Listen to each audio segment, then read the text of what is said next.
Hello friends, welcome back to my channel. मैं हूं साजिदा नफीस और आप देख रहे हैं गॉड इज़ ग्रेट चैनल। खुदावंद के ज़िंदा जलाली और बाबरकत नाम में आपको मेरा दिली इस्लाम। मेरा ईमान है कि खुदावंद के फजल व करम से आप खैरियत से होंगे। आज की वीडियो में हम सीखेंगे ज़बूर नंबर 3, ख़तरे के वक़्त खुदावंद पर तवक्कुल।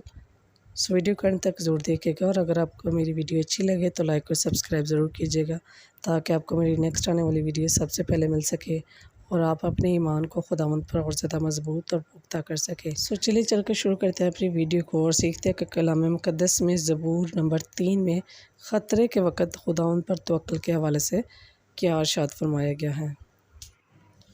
ज़बूर अज़ दाऊद। जब वो अपने बेटे अबशलोम के सामने से भागा, ए खुदावंद मेरे सताने वाले कितने ज़्यादा हैं, बथेरे मेरे ख़िलाफ़ उठ खड़े हुए हैं।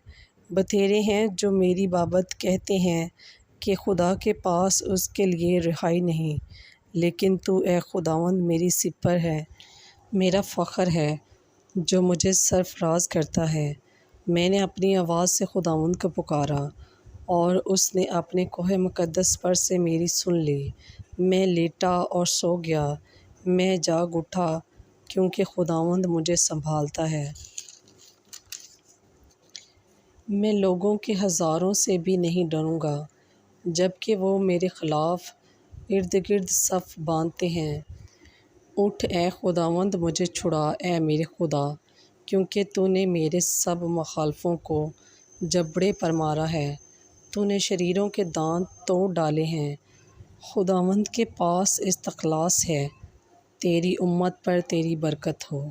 बस पाक कलाम के पढ़े और सुने जाने पर खुदावंद की ख़ास बरकत हो, खुदावंद का शुक्र हो। बस हमें भी खुदावंद पर तवक्कुल रखना चाहिए क्योंकि खुदावंद पुकारने वाले की आवाज़ को ज़रूर सुनता है और ज़रूर उसकी मदद और रहनुमाई करता है। खुदावंद इस कलाम के वसीला से आपको और मुझे ढेरों बरकत से नवाज़े। मिलते हैं किसी और नए ज़बूर और नए टॉपिक के साथ। तब तक अपना और अपने प्यारों का बहुत सारा ख्याल रखिएगा। टिल देन, खुदा हाफिज़।